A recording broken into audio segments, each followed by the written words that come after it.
നമ്മുടെ ആരെങ്കിലും ബന്ധുക്കൾ മരിച്ചുപോയാൽ അല്ലെങ്കിൽ നമുക്ക് അത്രയും പ്രിയപ്പെട്ടവർ മരിച്ചുപോയാൽ നമ്മൾ എപ്പോഴും ചെന്നിരിക്കുന്നത് എവിടെയായിരിക്കും? അവരുടെ കല്ലറകളിലായിരിക്കും അല്ലെ? അവരോട് സംവദിക്കണമെങ്കിൽ അല്ലെങ്കിൽ അവരോട് എന്തെങ്കിലും ഒരു വിഷമം പങ്കുവെക്കണമെങ്കിൽ അവരെ ഓർമ്മ വന്നാലൊക്കെ പോയി ഇരിക്കുന്ന ഒരു സ്ഥലം കല്ലറകളായിരിക്കും അല്ലേ? ഇപ്പോൾ എല്ലായിടത്തും ഈ ടെക്നോളജിയുടെ ഒരു കയ്യൊപ്പ് നമുക്ക് എല്ലായിടത്തും കാണാൻ കഴിയും. ഇപ്പോൾ കല്ലറകളും ഹൈടെക് ആവുകയാണ്. എങ്ങനെയാണെന്നല്ലേ, QR കോഡിലെ ഒറ്റ സ്കാനിങ്ങിൽ പരേതരുടെ മുഴുവൻ വിവരങ്ങളും മൊബൈലിൽ തെളിയും. എവിടെയാണ് എന്താണെന്ന് കണ്ടുവരാം.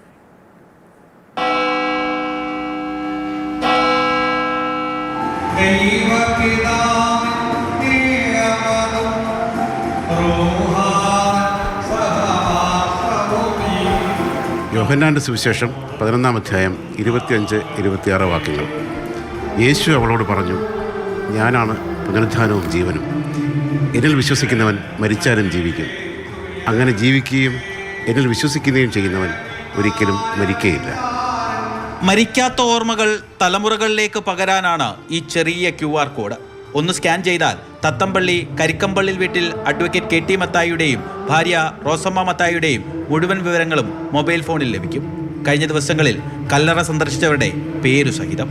ആലപ്പുഴ തത്തമ്പള്ളി ഇടവകയിലെ സെമിത്തേരിയിലാണ് ഇത്തരം ഒരു കല്ലറയെങ്കിൽ കുടുംബ കല്ലറയിൽ ഇങ്ങനെ ഒരു QR കോഡ് ക്രമീകരിച്ചിരിക്കുക.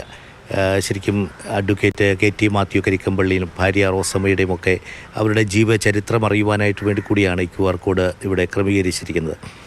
ശരിക്കും പുതിയ തലമുറയെ സംബന്ധിച്ചിടത്തോളം അവരുടെ പൂർവികരെ ഒന്ന് അറിയുവാനായിട്ടിത് ഇടയാക്കും. ഇന്നത്തെ കാലഘട്ടത്തിൻ്റെ പ്രത്യേകതകൾക്കനുസരിച്ച് പ്രത്യേകിച്ച് ബന്ധങ്ങളൊക്കെ അകന്നു പോകുമ്പോൾ നമ്മുടെ പഴയ തലമുറയോട് ചെയ്തിട്ടുള്ള കാര്യങ്ങൾ, ഈ ഒരു സമൂഹത്തിന് വേണ്ടി ചെയ്തിട്ടുള്ള കാര്യങ്ങളൊക്കെ വ്യക്തമായിട്ട് കാണാനും മനസ്സിലാക്കാനായിട്ടുമൊക്കെ ഇതിലൂടെ സാധിക്കുമെന്നുള്ളതാണ് ഇതിൻ്റെ പ്രത്യേകത.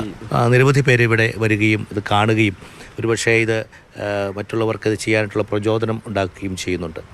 നമുക്ക് ചങ്ങനാശ്ശേരി കത്തീഡ്രൽ പള്ളിയിൽ തന്നെ അഭിമന്യ പൗത്തിൽ പിതാവിൻ്റെ കബറിടത്തെങ്കിലും ഇതുപോലെ ഒരു QR കോഡ് ഉണ്ട്. അത് ഒരുപക്ഷെ പിതാവിൻ്റെ ചരിത്രമൊക്കെ അറിയുവാനായിട്ട് സാധിക്കും. ഒരു ഭാവി തലമുറയ്ക്ക് ഇത് വളരെ നല്ലതാണ് എന്നാണ് എൻ്റെ ഒരു അഭിപ്രായം. പരേതരുടെ IT മേഖലയിൽ പ്രവർത്തിക്കുന്ന ചെറുമക്കളാണ് വിദേശ രാജ്യങ്ങളിൽ വ്യാപകമായിട്ടുള്ള ആശയം ആലപ്പുഴയിൽ എത്തിച്ചത്. മാതൃഭൂമി ന്യൂസ്, ആലപ്പുഴ. രഘുനാഥ് നാരായണൻ നമുക്കൊപ്പം ചേരുന്നുണ്ട്. രഘു, ബന്ധങ്ങൾ അകന്നു പോകുന്ന ഈ കാലത്ത് നമ്മുടെ പൂർവികർ ആരായിരുന്നു എന്നറിയാൻ വരും തലമുറയ്ക്ക് അറിയാൻ കഴിയുന്ന ഒരു സംവിധാനമല്ലേ? പേരക്കുട്ടികളാണ് ഈ ഒരു സംവിധാനം ഒരുക്കിയത്. എന്തായാലും ഇനി ഇത് വരും തലമുറയും ഒക്കെ ഇത് മാതൃകയാക്കാനുള്ള ഒരു സാധ്യത മുന്നിൽ കാണുന്നുണ്ടല്ലേ?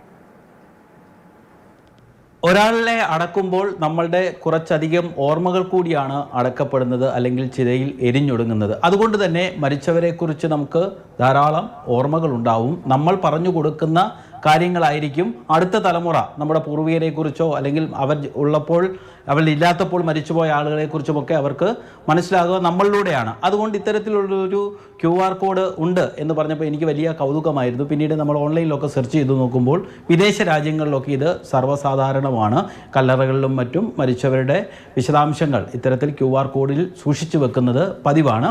നമ്മുടെ നാട്ടിൽ അതത്ര പതിവുള്ള കാര്യമല്ല. നമ്മുടെ ബൈറ്റിൽ വികാരി അച്ഛൻ പറഞ്ഞതുപോലെ ഇവിടെ നമ്മുടെ മാർ പൗത്തിൽ പിതാവിൻ്റെ കബറിടത്തിൽ അങ്ങനെയുള്ളൊരു QR കോഡുണ്ട്. അങ്ങനെ ഒരുപക്ഷെ വിരലിലെണ്ണാവുന്ന ഇടങ്ങളിൽ മാത്രമേ ഉള്ളൂ ഇത്. അത് എന്തായാലും ഇപ്പോൾ നമ്മളിവിടെ തത്തമ്പള്ളി പള്ളിയിൽ ധാരാളം കല്ലറകളുണ്ട്, നമുക്കതിൽ കാണാം. അതിൽ ഒരെണ്ണത്തിൽ മാത്രമേ ഉള്ളൂ QR കോഡ്. വേണമെന്ന് വെച്ചാൽ മറ്റുള്ള ആളുകൾക്കുമൊക്കെ ഇത് സ്വന്തം പൂർവികരുടെ ഓർമ്മകൾ വരും തലമുറയ്ക്ക് പകർന്നു കൊടുക്കാൻ വേണ്ടി ഇതിൻ്റെ ഉപയോഗിക്കാവുന്നതാണ്. വലിയ ചിലവൊന്നുമില്ല എന്നുള്ളതാണ് ഇത് ചെയ്ത ആളുകൾ പറയുന്നത്. ഇതിൻ്റെ ഇപ്പോൾ നമ്മൾ ഗൂഗിളിലൊക്കെ സെർച്ച് ചെയ്ത് പോകുമ്പോൾ ധാരാളം സ്വകാര്യ കമ്പനികൾ, സ്റ്റാർട്ടപ്പുകളൊക്കെ ഇത്തരത്തിൽ കല്ലറകളിൽ QR കോഡ് സ്ഥാപിക്കുന്ന ജോലികളൊക്കെ ചെയ്യുന്നുണ്ട്. എന്തായാലും പുതിയൊരു നമ്മളെല്ലാം ടെക് തലത്തിലേക്ക്, IT തലത്തിലേക്കൊക്കെ എല്ലാം നമ്മൾ മാറുകയാണ്, ഹൈടെക് ആവുകയാണ്. അപ്പോൾ തീർച്ചയായും രഘു, അതുപോലെ തന്നെ ഈ പറഞ്ഞ ഒരു കാര്യം ഓർമ്മകളിലേക്ക് കൂട്ടിക്കൊണ്ടു പോവുകയാണല്ലേ ചെയ്യുന്നത്. ഒരു QR കോഡ് സ്കാൻ ചെയ്യുമ്പോൾ നമ്മുടെ പൂർവികർ ആരായിരുന്നു എന്നൊക്കെ അറിയാൻ കഴിയുന്നു. അതിലൂടെ അവരെ ഓർമ്മിക്കാൻ സാധിക്കുന്നു എന്നതാണ്. എന്തായാലും ഇനി രഘു പറഞ്ഞതുപോലെ തന്നെ വിദേശ രാജ്യങ്ങളിൽ ഇത് സാധാരണമായ ഒരു കാര്യമാണ്. പക്ഷെ നമ്മുടെ നാട്ടിൽ ഇത് ആദ്യമായി കേൾക്കുന്ന ഒരു കാര്യം. ഇനി കൂടുതൽ പേർ ഇത് അനുകരിക്കാനുള്ള സാധ്യതയുമുണ്ട്. നല്ല കാര്യം തന്നെയാണ്. കൂടുതൽ പേര് കുട്ടികൾക്കും അത് കഴിഞ്ഞു വരുന്ന തലമുറയ്ക്കും ഒക്കെ അവരുടെ പൂർവികർ ആരായിരുന്നു എന്ന് അറിയാൻ സാധിക്കുമല്ലോ. ശരി രഘു.